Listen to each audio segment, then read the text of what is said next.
Welcome back to the Wellness Wisdom Podcast. I'm Adriana, holistic health coach, author, and women's health speaker. Today, we're diving into a topic that really touches so many of us and so many of us women, but still doesn't get the airtime it deserves. And we're talking about perimenopause, menopause, and postmenopause. It is a stage of life that every woman goes through, but really hardly anyone talks about it openly. It is getting better, but it still, I think, could be a lot better. As always, I'm joined with my co-host, naturopath and author, Terrie Beresford. And today, what are we going to cover, Terrie? So today we're going to tackle the topic of menopause, because so often menopause is spoken about only in terms of stigma, symptoms, struggles. It's a natural life stage and all women go through it, and it's much more than just hot flushes and sleepless nights. It's a powerful transition that brings both opportunities and challenges. So today we'll explore what really happens during menopause, why it can affect everything from mood and energy to bone health, metabolism, and most importantly, the many ways that we can support the body and mind through this difficult and challenging time.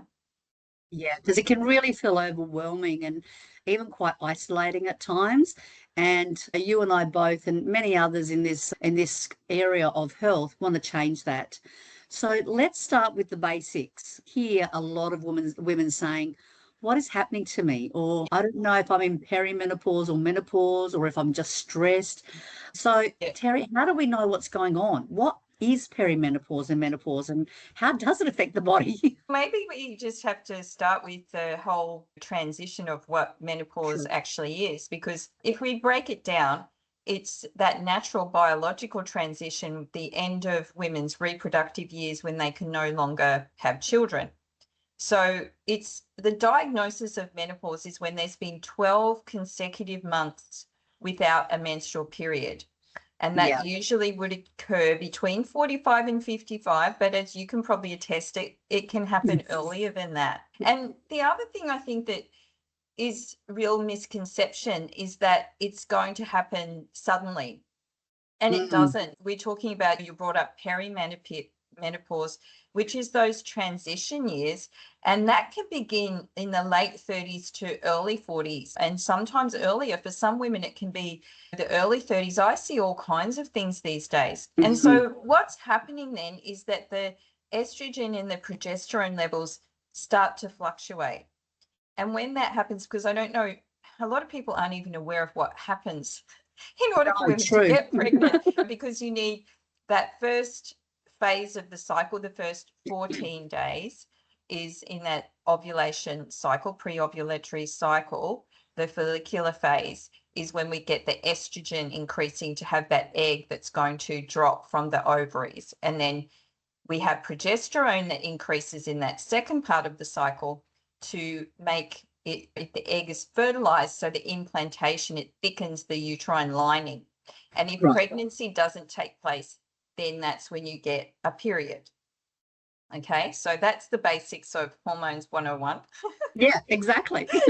And so these days we also have that confusing part of external estrogens, because there's 3 different types of estrogens. That's the other thing, which is a little bit confusing. We have the good estrogens, the bad estrogens, the xenoestrogens that we get from the environment.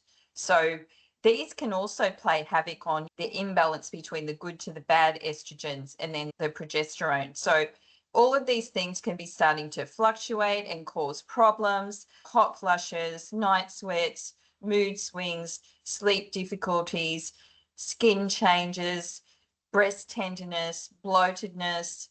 Yeah, these are probably the anger. Yes. The I call the estrogen the roller coaster hormone. Progesterone, though, is a little misunderstood hormone, and it's actually the progesterone which is a lot to do with our mood, and it's also very much about our skin, and it's also very much about our sleep. So it's a really important one. So once you've had that 12 months without a period, and then the worst thing is my poor patients who get up to 9 months and then they go, damn, I got a period, and then they have to count it all over again. Like, I've got a couple at the moment like that, and they're just like so frustrated. It's a journey, and I think that's what people don't realize is that it's a journey. I call it a journey with different chapters. It's not Yeah, just that's one right. moment in time. Yeah. So once the ovaries stop releasing the eggs and there's no period, then the estrogen and progesterone is going to be quite low. So then you're in that next phase, which is post-menopause. And for some women, these symptoms don't just automatically stop when the periods stop. They can go on. Some women get hot flushes for a long time.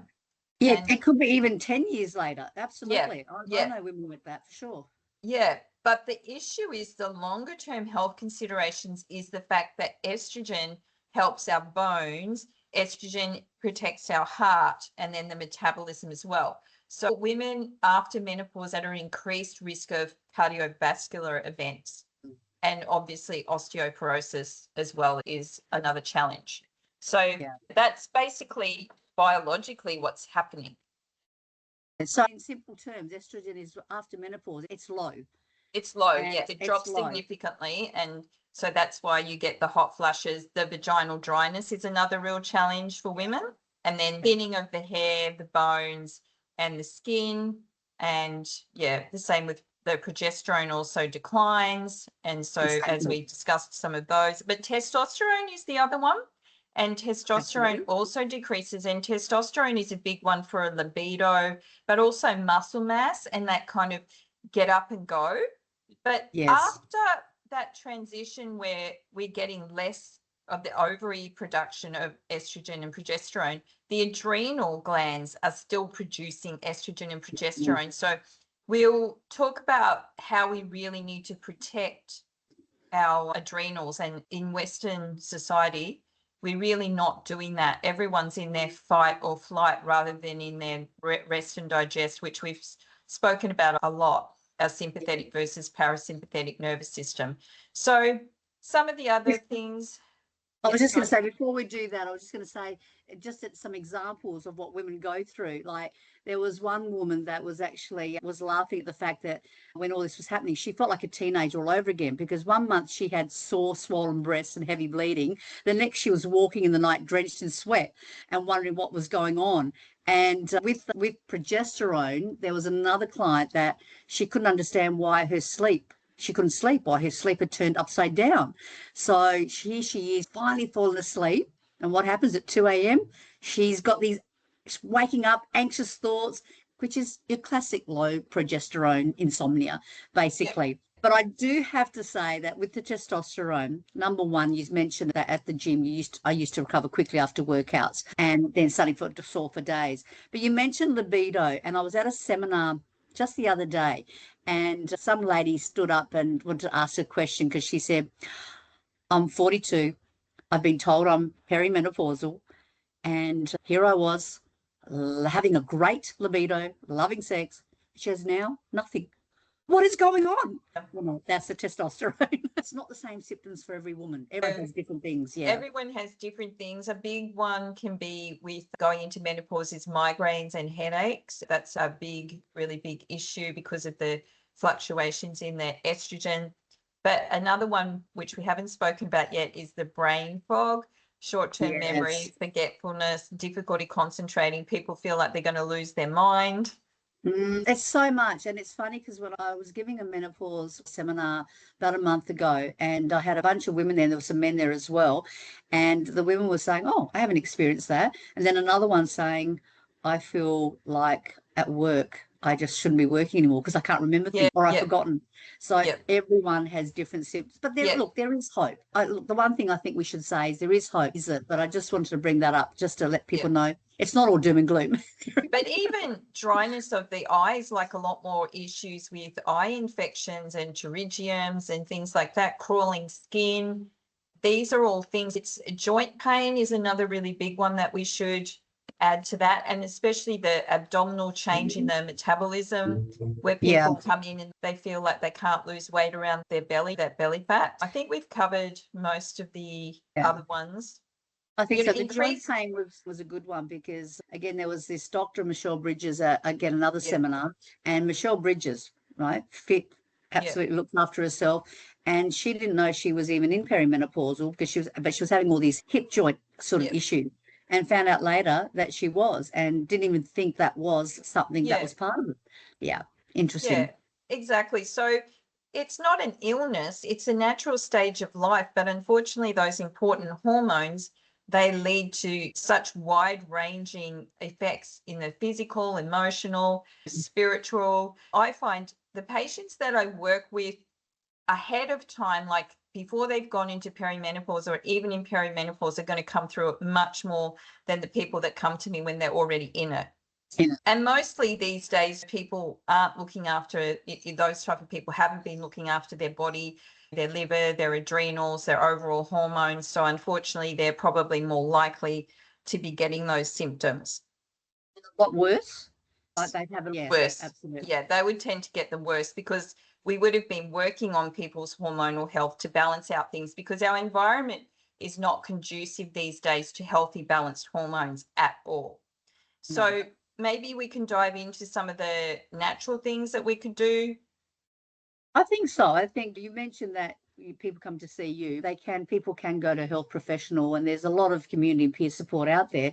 There is holistic approaches and supplements. Is that what we want to touch on now? So the whole point of holistic approach for menopause is to aim or to support your entire well-being, not just treat it like symptoms, like mood swings. So it's about integrating natural therapies and lifestyle changes and mind-body practices to help you do that.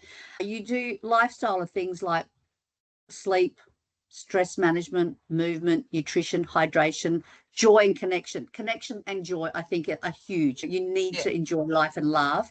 But I also want to touch on supplements, and I'll get you to talk about that with the vitamin D, the magnesium, etc. But let's first look at the foundation, which is lifestyle. And these are tools that you can use every day to help your body adapt to the hormonal changes. So number one I have is sleep, because I think quality sleep is essential. And I think some people think they're getting good sleep, but they're maybe not getting that deep REM sleep. And even small improvements like a consistent bedtime or wind down routine can make a difference. I'd like to ask our listeners, how's your sleep right now? And how do you think you're sleeping? Stress management, movement, I mentioned before. But with movement, it has to be gentle exercise and strength training, especially when you're going through this. And anything else you want to add as well. But the other one I had, nutrition and hydration, which we talk about a lot anyway, about the balanced diet. Plenty of fibre, lots of colourful vegetables and protein. And what hydration does is help stabilise the energy and the mood. Yeah, I think in terms of nutrition, we want to incorporate what we call the phytoestrogens, the plant-based estrogens into the diet. So things like your fermented soy products like tofu, tempeh, miso, not the unfermented ones so much. Especially flax seeds, ground flax seeds, sesame seeds, pumpkin seeds, they all help to get rid of those bad estrogens, support the good estrogen. Alfalfa sprouts, legumes like lentils and chickpeas. There's lots of herbs. Herbs are really good to support estrogen. Sage in particular is good. Basil is good. That's amazing, yeah. Yeah.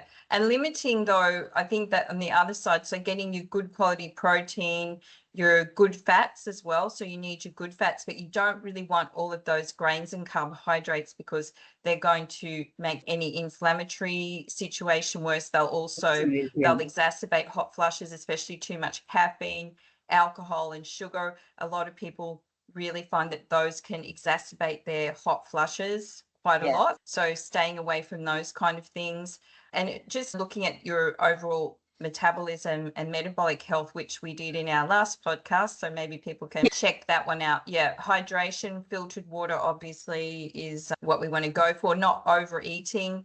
Maybe we're talking about metabolism, some fasting, metabolic fasting, where you're doing intermittent type fasting between 12 to 16 hours. That would be another way to reduce that belly kind of weight gain, and things that are going to stimulate the metabolism. Green tea is a good option. Other herbal teas like red clover tea, that's a good one. We'll come a bit more into those when we're talking about the herbal supplements. I would say also in terms of stress management, sleep obviously is important, but just doing some kind of breathing, taking some time out, not rushing around. Don't go and run marathons, because that is going to really burn out your adrenals and destroy any estrogen and progesterone that you still are making. And there's this whole revolution of women in perimenopause to go and over exercise. Yeah, probably not the best idea because it's also going to create more cortisol, and it's just going to put a lot more stress on the body when we need to be being a bit more gentle with our bodies overall. Yeah. That's a really good point, because one of the most underrated exercises is walking. And Yeah. I think that's a great way of relieving stress. Even a 10-minute walk outside can help. But you mentioned breath work, but journaling as well. One of my clients started journaling for 5 minutes each morning, and then she added in a short evening walk. And no word of a truth, she actually said within weeks she noticed fewer hot flushes and she felt calmer overall. So Yeah. I'm talking about within weeks. So Yeah. sometimes you don't have to do every single thing that we talk about. Small changes, but consistent changes can make Yeah. a huge difference. Small and consistent changes. And I find that herbal supplements work really well for my patients. Yeah, I want to touch on that because I think that I want to talk supplements now because I think that really makes a huge difference as well. Yeah. Yeah. And while yam cream is one thing that I use very successfully in women in all age, from PMT, perimenopause, menopause, post-menopause, that's really great. And then combining it with, because that's more the progesterone side, combining it with estrogenic herbs like black cohosh, which has been clinically studied and shown to alleviate hot flushes and other menopausal symptoms. Dong Quai, that's another traditional Chinese medicine to support the estrogen and hormone balance. And then for our hot flushes, sage is a big one. And then for the mood and energy, things like St. John's wort, ashwagandha, withania, Panax ginseng. And then for our calming, women often, another thing is palpitations, things like motherwort, ziziphus, especially if people can't sleep, schizandra.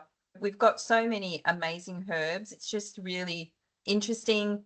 Finding the right combination for people is what's key. What helps with if someone is talking like that lady that I talked about, their low libido and it's because of their testosterone, is there a supplement or a herb that can help with that? Yeah, so there's a great herb called shatavari, which is the herb of 1,000 husbands. Oh, I love that. Yeah, that's a big one when women have low libido. But then we can use the testosterone building herbs like tribulus. So we can use that for men or women. And maca is another great, it's a food-based type of thing from South America. That's also very good for naturally building the adrenals and the testosterone. So we do have quite a few things there that can help with that too. So I find using those herbs can be really helpful for that. Look, I love talking to you because I always learn something new, but how do you work out what combination for your patients that you're seeing? Is it just a matter of talking to them and finding out what they need the most now and then fine-tuning it that way? Yeah, we do look at blood tests and other hormonal tests as well. Like we can tell when people are in menopause, if they need more estrogen, progesterone from the symptoms that they're having. So that's how I would go about it, what their symptoms are, and then choose what I think is the right things that would fit that picture and tweak it. So you do those hormone tests as well, not you, but like you get those hormone tests done Yeah. as well. Okay. Amazing. All right. So that being said, have you ever wondered, or has your clients ever asked you whether HRT is right for them, or should they look at a holistic approach and not go, is it HRT versus non-HRT? Because I think, again, everyone's different and everyone should choose what's right for them. Yeah, some people find maybe the natural things aren't quite enough for them because everyone, as we said, go through different types of symptoms. So there are people that obviously might have to go down that route, especially women who go through menopause when they're younger. Some of them actually really have a hard time. So then it's like everything, nothing works for everyone. So the thing is, I guess, with HRT, which is they're using synthetic estrogen and progesterone to boost those hormones. So it can be really good for the hot flushes, the night sweats, the mood swings, particularly good for vaginal dryness. And sometimes they'll use like a topical estrogen, which some women do need to do because they do struggle with that. And then the bone health from that aspect and heart health. So there are some studies that would show that it works for that. However, on the other side, there is potential risks. So there's the risk if you're prone to blood clots. And so there's a lot of women who can't take the pill for that reason. And so those women wouldn't want to be doing that. The same with, there is a link to breast cancer, colorectal cancer. Right. So there are also side effects. And some people just don't do well. They can get like the bloatedness, the breast tenderness. They'll get all those symptoms they don't want, headaches, mood changes. So the other option, though, is the bioidentical hormones, where they do use different forms, horse urine, things like that, to make it more like our natural hormones. So some people find that can be useful, and they would use estrogen, progesterone, melatonin, and combinations of those kind of things. So yeah, there's lots of options. I guess it depends what you prefer. If you want to take the chances of breast cancer risk, colorectal cancer risk, clotting risks that can happen, everyone needs to decide for themselves. You're right. I was going to say it's a personal choice, and Yeah. find what works for you. The other thing too, that's why it's important to talk to a professional about this, because you don't want to just make this decision based on what you've read on the internet or what other people have said. I remember someone once saying that if I do go on, how long is too long? And I think the American Menopause Society or Medical Society are very conservative, and they say they don't want them to be on it for longer than 10 years. But the British Medical Society, have said they can stay on it for longer. Yeah. At the end of the day, it's just a slice of pie. The hormone, it's a slice of pie. You couple it with lifestyle changes, can make a huge impact. And if it means that a woman is getting better sleep, better energy, and they're feeling better, that's great. And if someone wants to go more holistic approach and that works for them, that's great too. It's a personal choice. So honestly, it really is a quality of life really question. And that's where you go down. Yeah. The issue of being on HRT long term then and wanting to get off it, and unfortunately I have seen cases of women that have been left on it for a very long time, and they do end up with breast cancer, and then once they're told they have to come off it, they are having such a difficult time. So I would think that you wouldn't want to be staying on it for extensive periods of time, just to mitigate a lot of the risks that we've been talking about. Yeah. And look, and I really am an advocate of starting slow and low and combining it with holistic lifestyles, because you will find that both together can work, and both without, and individually they can. But I'm with you. I know what the American and the British society say, but long term, any sort of drugs is not something that I would do without the consultation with my GP, because you do need to know what is happening in your body, and you need to talk to someone that knows about these things. And that's where I love going to you, as I say, because you do look at blood tests and you do look at different tests and you look at see what's going on inside your body. And that's that's the knowledge and the information that you need to know where to go next. Yeah, that's it. I think I wouldn't just go to a doctor, because these days they're not really giving people those accurate, or they're not giving people the whole story. They're just like, No, do you this, need to go to don't someone test things knowledgeable. properly. Absolutely. Yeah, they're under a lot of pressure, which is not giving people other choices. So I think trying to educate yourself, then trying to consult with different specialists, maybe try natural first. If natural doesn't work, then you can go on to some of the other bioidenticals. That might be a better option than just going on to HRT. And I think, though, one thing that we should address is that really people should be looking after their health in order to get a better transition into menopause. And if they did, and didn't just rely on going to the doctor and taking pills and medication, then they would probably, have an easier transition into menopause. So yeah, that's just what I see with my patients. Yeah, and 100%. Look, I think there's toxins in the environment, there's foods, what we eat, how sedentary our lifestyles are. They're all going to be contributing factors. And if you can all of a sudden make it that we're moving more, we're sleeping better, we're eating better, we minimize the amount of toxins that we have in our environment, whether it's the household chemicals and things like that, your body is going to thank you for it end of the day, and hopefully a much smoother transition. Yeah. The other thing we should probably just talk about in terms of the supplements, because bone density is a really big one. And with that increase in heart risk, we don't just want to be taking a whole lot of calcium, because calcium can actually accumulate in the arteries and block the arteries. So Okay. what I often recommend, that because a lot of postmenopausal women are told they've got to go on cholesterol medication because their cholesterol's high. But before they even go down that route, because as we know, that has a lot of very negative side effects and is not being proven to be particularly effective as a management plan for cardiovascular issues, is to get a calcium score test to see what the buildup is in their arteries first. And then check your vitamin D, because you need your vitamin D so that the calcium is not just coming out of your bones in your arteries. So you can utilize it in the bone. Vitamin K, magnesium, and boron are really key as well. Yeah. But it's, you mentioned vitamin D because that does support your immune function and your bone health. But the calcium is interesting because I know personally, and also with women that I talk to, that that's the first thing that you are offered. You've got to be on calcium tablets. Yes, but not just any calcium. You need to get the right combination. Absolutely. So I never just use calcium on its own. And you also, it's a good idea for people to maybe look at their bone density and actually get a scan. what's going on. Get their bone density tested, get the calcium score test. You do have to pay for the calcium score test unless you go to a specialist and have it done through a specialist.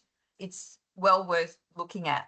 So it's not just then about giving people cholesterol for high cholesterol. You need to look at the bigger picture.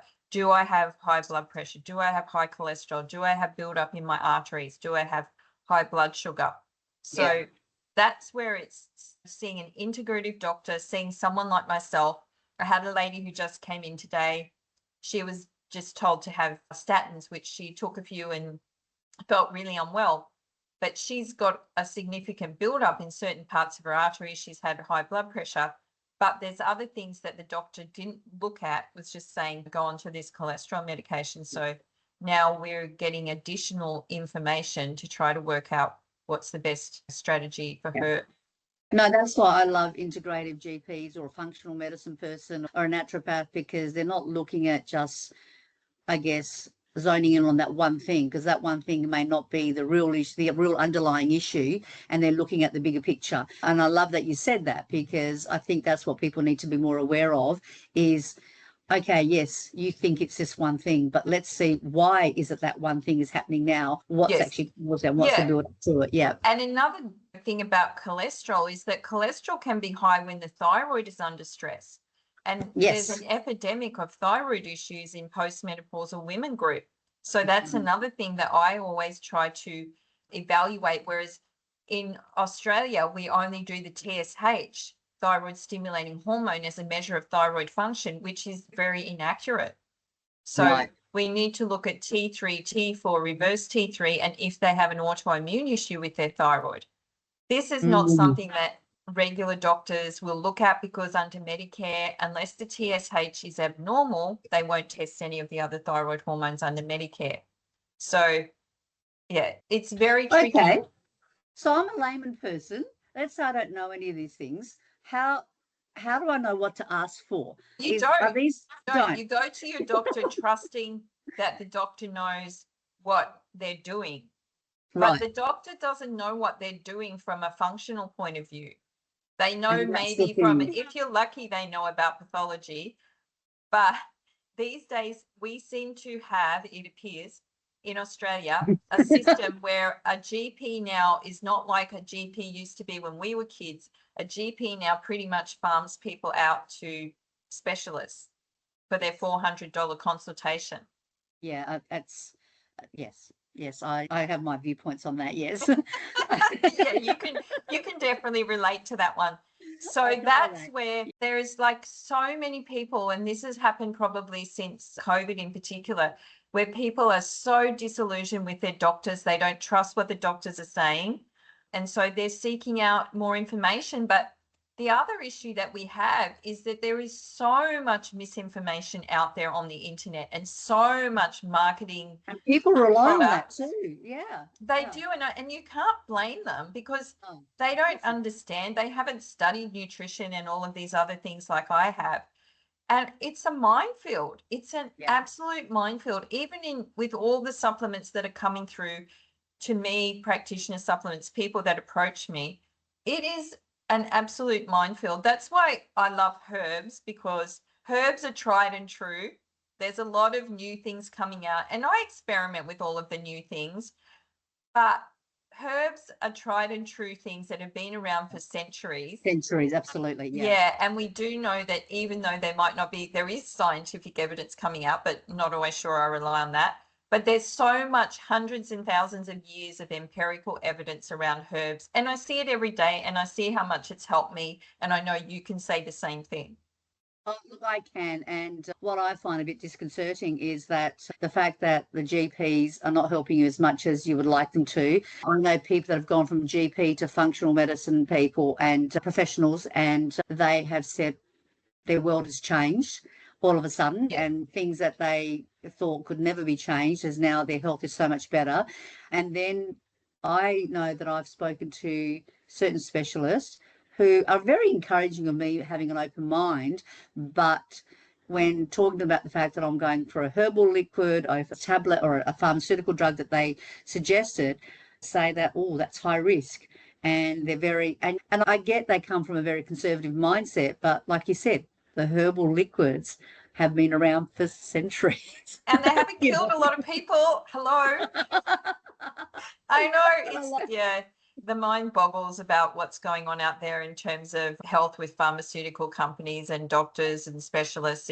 It's very disconcerting, and it's very confusing for the consumer. So I understand the dilemma. And to be honest, Adriana, that dilemma is why I studied naturopathy, because I wasn't getting answers when I was in a bad situation. And so I just thought, you know what? I have to work it out for myself, because I'm a bit of a work it out for yourself type of person. And that is exactly why I did it. Yeah. And likewise, I went down the health coach route for the very same reasons, because I kept asking the questions. Is there something I can do? Can I take a holistic approach? Surely there must be something that could alleviate my symptoms. No, not really. And I found that I couldn't believe in this whole universe that we live in, that we had this very narrow view. And then years later to be told, oh, you look and feel a lot better. What are you doing? From a specialist. And oh, yes, we're starting to research that. But we are very strict when it comes to new things, and we're a very conservative society. But you can't blame the consumer. They believe what they hear. They want to get better. They think that having whatever they've been prescribed is the right way to go. And then 20 years later, still the same thing, and only to be told, yeah, this is what you need, but you don't know what other havoc it's wreaked on your body, sort of thing. That's another story for another day. What I would love to touch on now is menopause in the workplace. It is a topic that's often whispered about. It's not talked about at all. That menopause in the workplace is that something that there is a bit of stigma attached to it, and the symptoms that women get, and particularly the brain fog and the mood swings and things like that, can be quite disruptive, and it could actually make women feel embarrassed or ashamed, and make them feel like, should I even be working anymore? Loss of confidence. And loss of confidence, absolutely. And I just touch on women either leave or they push through, and I think, or they're ignored. And let's talk about what could we do in the workplace that could help them feel more it's okay to be the way that you are. And I do know some corporations out there actually do have some things in place now, like they've got wellness set up where they have, what do you call it, GP sort of type advocates that they can sit down and talk to them about their symptoms. And I think that's fantastic. I just don't think it's been done enough, sort of thing. I'm not sure what we can actually do about that, unfortunately. I think the only thing we can say is that people actually do go to get the right help to support themselves through those symptoms, because I hear some shocking stories. A particular patient comes to mind, and we've got her through very difficult times, but she works in a place where women aren't supported, and she's recommended to them to do particular things. But, that involves changing a whole corporate culture. It is a tricky one, because they do feel isolated and they do feel very undervalued. And one of the things I find is that they feel invisible. But I think one of the things that I think came out of COVID was being able to work from home. And from that, and when I say what that means, is that it required managers to check in with their team a lot more regularly and talk to them. And hasn't transitioned, I don't think, 100% when they've gone back to the workforce, but basically, like flexible hours would be great for that. I think I have a hairdresser who she's got this little remote fan and she's got it tucked into her sort of shirt and she's got it blowing on her face and she's doing everyone's hair. And I said, that is so amazing. She goes, I wouldn't be able to work otherwise. But like little things like that, having a little fan or a temperature control can help. But I think the big one is if they can create a culture of openness where menopause isn't taboo. And one story I did hear, and this was state government, was they did introduce optional flexible hours. They provided what I thought was amazing, personal fans for the staff, which I thought was amazing. And then the managers also held little awareness sessions, so little short awareness sessions about menopause. And that's where women reported feeling seen, supported, and more confident. And the morale improved dramatically. Did it require a great overhaul of the whole corporation or the whole company? No, it didn't. It was just a few things here and there, and it just made a huge difference. So I actually think openness, some fans, a bit of flexible hours, it made such a huge difference. So I'm loving that. So I think supporting women through menopause in the workplace was really great because they've got all that experience. You don't want to lose them because you've got these women, they've got the experience, and what it does, it brings them the value, it brings leadership and benefits everyone. So I just wanted to touch on that because it is a topic that's not talked about much. And I know that from a holistic point of view, personally, you and I, there's not much we can do, but I think bringing awareness to it and talking about it just allows women to think, doesn't hurt to ask your manager, can I have a fan or can I have some flexible hours and things like that, and see where that goes. Hopefully people listening to podcasts like this will be more informed and more tolerant and understanding. Yeah. But unfortunately, big companies, I think there's a ways to go. Yeah. Oh, look, and it is because it comes down to the bottom dollar. And I see that time and time again. And I think that always will play a bigger part. But it's nice to know that there are companies that are starting to do that. Yeah, well, for sure. I know we've mentioned some stories about real life stories, but I'd like to have a look at some stories about anyone that wakes up at 2 or 3 o'clock in the morning and how they cope with that. And I'll speak on my behalf that one of a listener said that they were waking up at 3 a.m. every night and they couldn't get back to sleep. And they said, help. And from a holistic point of view, it was, as we mentioned earlier in this podcast, was winding down an hour before bed and sipping calming herbal teas, try journaling, just try and relax and some deep breathing. But from a medical point of view, sometimes it could be the sleep disruption is linked to the hormonal shifts like your thyroid issues or stress.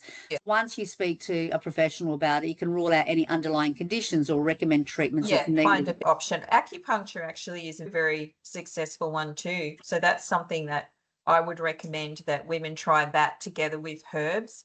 That can be very successful. Because of the acupressure points that it's picking up on and releasing. Well, it's about improving exactly, improves the energy flow through the meridian. Meridian flow gets blocked in one place, it causes a symptom in another place. It's very kind of complex interplay. I've got a great acupuncturist in Sydney and I often refer people to him because he does amazing work. You haven't said anything to me. I didn't realize you're up for it, but anyway, we can definitely talk about that. We can talk about it later, He's great. Yeah, that can be really successful for women to combine. As I said, the wild yam cream is a really good. One thing we didn't quite touch on that a lot of women have in perimenopause to the transition is really heavy periods. Of course, yes. Yeah, and that can be really embarrassing as well. So herbs can be really useful to manage that. We have very specific herbs like yarrow, shepherd's purse, lady's mantle. So we would use things like that. Yeah, I've had some people who've really struggled with that, but we've been able to get that under control for them. Okay. So you've got a combination of creams, herbs, supplements. You have homeopathic remedies. Yes, acupuncture, exercise.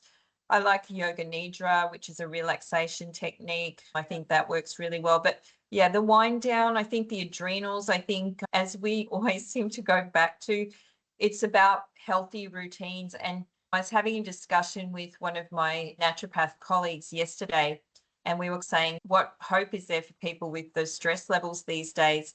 And really, there are some simple things that we can do. It's just about taking the time out to do those things. And one of them is, we're of the earth. We actually have an energy field. The earth has an energy field. We connect to that field, then our body heals. However, most people aren't connecting to that. Grounding, touching the earth, seeing the sun in the morning. We've spoken about this before. Those are things that you can do to really help yourself. Have a good bedtime routine, eat well, movement. If you just started with those things, I'm sure that will make significant change in people's lives. However, most people work in big offices, they're running around in traffic, they never get to really even go outside.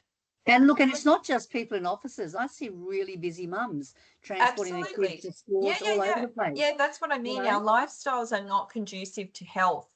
We're not leading a lifestyle that our body is actually made to lead. We're leading really unrealistic lifestyles for our body, for our adrenals, which we've spoken about. So that's where we see all these people with thyroid problems, hormonal problems. Yeah, so that would be, I think, one takeaway. I was going to say, because I was going to ask about the takeaways, but that's a good one, because you mentioned also the early morning sunlight and grounding. But but that is so amazing, because a lot of people will wake up, first thing will be on their phones, then they're rushing around doing, and they haven't even left the house. They haven't even left their apartment, and they haven't even had that morning sun. So I do love that, but I do love that takeaway. But also understanding your body is a big one. Looking at getting support from your healthcare professionals, but not just them, but peers or communities. The family as well, to help and work together. And actually, communication would be one that I would add, because people are terrible at communicating and actually talking these days. So I think that would be another one I would add in. Yeah, and unfortunately, the communication with the younger generation, it's not as flowing as it was for the older generation. And I don't want to put any shade on anybody, but it's just the way that things have gone with technology and stuff like that. But look, consider HRT if appropriate, but always in consultation with your healthcare provider. And one small step can create a huge noticeable change over time. Always think that menopause is a transition. It's not an ending. And I actually look at it as, I call it marvelous menopause. And that's one of the things why we call this marvelous menopause, because that really truly can be. And it's something that, a time where you can reconnect your body, prioritize your health, and step into life with confidence. And I know a lot of women in their 50s and 60s that feel the best they have ever felt, because they're now really in tune with their body. They're enjoying life. They're not stressed. And I think that's a wonderful thing. Yeah, we just have to remember that every woman's experience with menopause is unique. And what matters most is finding the support, the strategies, the lifestyle choices that feel right to you, that work for you. It could be nourishing food, it could be movement, natural therapies, or simply giving yourself space and rest to recalibrate. You just try to get the right combination, I think, is what's key. Yeah, absolutely. So thank you so much, everyone, for listening. A big thank you, Terrie, for all your knowledge, as always. We would love to hear your stories. If you have any questions or tips, please reach out to us. But if there's anything we can leave you with, is take one small action this week to support yourself. And remember, your health matters, and you deserve to feel seen and supported. Hopefully people will find this helpful and share it with other people that you think might be able to benefit from it. And we'd be happy to hear from you. Thank you, everyone, for joining us on today's episode of the Wellness Wisdom Podcast. Until next time, I'm Adriana. I'm here with Terrie. Bye for now. Bye.